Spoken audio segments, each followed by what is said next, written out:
सोरबा सोरबा बा बिमा बिफानि न'आव थायो मायो एखम बुङो जान्था फाग्लाफोरसो मानसि थायाबाबो बिदि जायो न'फ्राव रायजोफोर वेलकाम बेक टु माय इउटुब चेनेल नै दायो आङो न' फारसे थांनो ओंखारबाय आरोना आं सानदोंमोन फिसालाखौहाय बिब'जों थिनहरग्रोनोसै होननानैहाय बासजों ओमफ्राय जायासै होननानैबो फैदोंमोन आङो ओमफ्राय ओरैबादि भिर गारिफ्रा दायो इलेक्सननि सम नालाय दा आसामनियाथ' जोब्बाय दायो वेस्ट बेंगलावहाय इलेक्सन आरोना दा बे नर्थ बेंगलनिया 23 थारिखआवनो थ' ओरैबादि भिर गारि घरा मोनलाया जाला ओमफ्राय गाखोनोनो हायासै बासावहाय बिसौखौहाय गालांनानै थांबाय दायो आङो नै स्कुटिजोंहाय लानानै थांनोसै बिमा ओमफ्राय फिसाखौ लोगोसे आंबो ओरैबादि गोजान 60 किल'मिटार जायो रायजोफोर आं जे जायगायाव डिउटि खालामो बे जायगानिफ्राय आंना बाबानि न'आ 60 किल'मिटार गोजान जायो आरो दायो स्कुटिजोंहायनो थांनोसै आस्तेनो थांनोसै नेसनेल हाइवेजोंहाय नोंथांमोना जुदि नायलांनो इन्ट्रेस्टेडब्ला नायलांनो हागोन गोजान लामा बारबोबाय जोङो दा फैयैहाय नै फिसालाखौहाय हासु होबाय लामायाव दै लोंहोदों नै एसेनो आरोबाव थांबावनांगौ दं ससे लामायानो दङ दाबो एन्जय खालामदों दा नों बाबा हा एन्जय खालामदों दा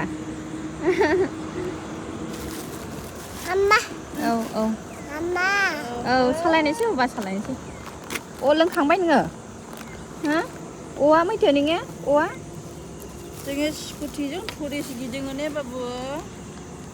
जा समायना दे नै सिनफ्रा ओमफ्राय नाथाय बांद्राय मोनाबा बिदि स्कुटिफोरजों फैजाया आरो मैदेर बारस'बाय थायो नालाय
खानाया सेस अबस्था जाबाय नै फैयै मेन्दाबारि सफैबाय जोङो नै मेन्दाबारियावहाय दिन बाजारफ्रावहाय एसेनो नाफोर मोनो नामा होननानै नायनो मा दे हरदो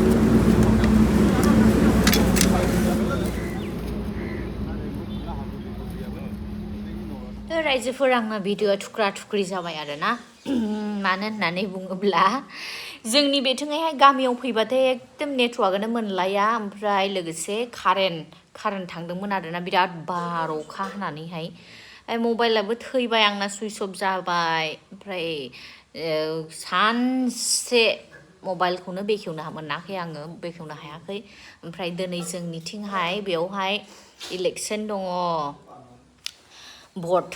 होनो थांनांगोन दायो बेरे फुंनि ब्रेकफास्टखौ जानानै लाबाय रायजोफोर ओमफ्राय थांनोसै रेडि जानोसै सना नोंखौ नागारलाङासै आङो नोंखौ लांले दे लांफाले दे लांफाले नोंखौ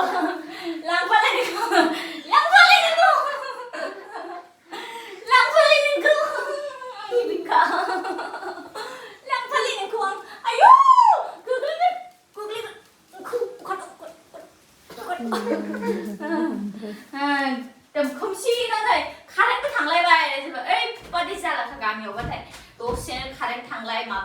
नालाय एकदम सानबाबो जेबो मावनो सानबाबो जेबो जाया गामियावहाय माबा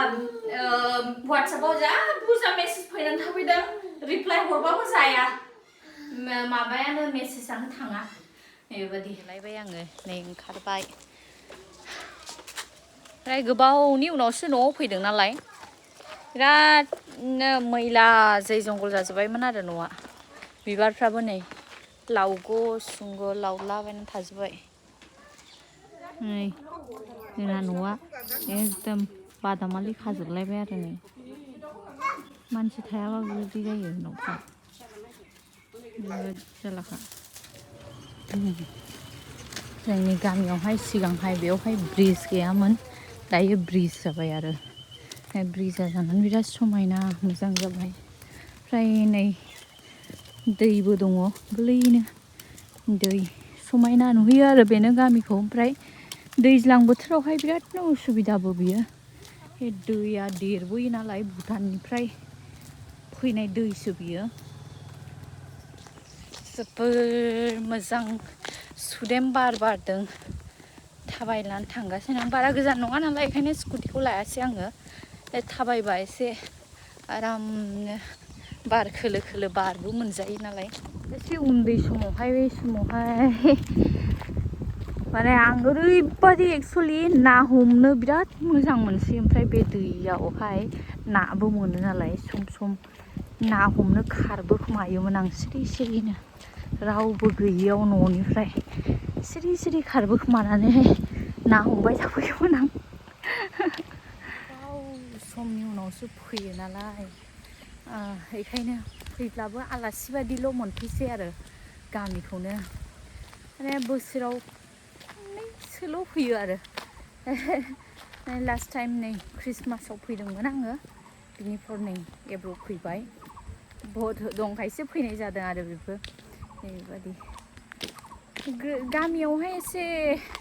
कारेन्ट माब्लाबा थांलाय फैलाय माबा माबि बिदि प्रब्लेम जाबाय थायो नालाय गथ'आबो सयज' खालामनो हाया माने बांद्राय गामियावहाय फैबाय थाया आरो आङो ओमफ्राय थांफै खालामनोबो खस्थ' जायो डिउटि थायो सानसेसो ओमफ्राय रेस्ट मोनबा सुटि मोनबा रेस्ट खालामनो गोसो जायो ओमफ्राय ओरैहाय फारसेथिं दखनानि पार्सेल अर्डारफोरखौबो लानांगौ नै बेबादि आरो ओंखायनो फैनायानो जाया ओमफ्राय बे हिसाबैनो दा मामियाबो गथ' नायनो थाखाय आंजोंनो थाफानांगो ओमफ्राय सम सम बाबाया आंनि जेराव डिउटि बेयावहायनो लायस' फैस' खालामबाय थायो न'आ ओरैनो थायो जोंहा नै बेबादि अबस्था आरो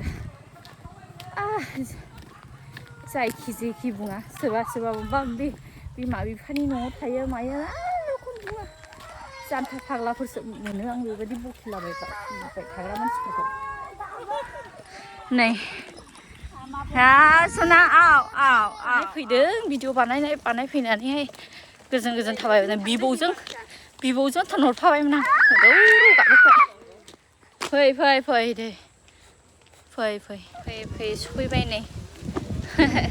खाथियावनो मोनथारबाय नै बै नुहुरनायावनो स्कुलावहायनो होगोनसै आरो नै भट होनानै फैबाय आङो फिसालाया एकदमखा So रायजोफोर दिनैनि बे ब्लग भिडिअ'आ एसेनोसै दायो भट होखांबाय नै ओमफ्राय थांफिनोसै thank you everyone thank you for watching see you in next video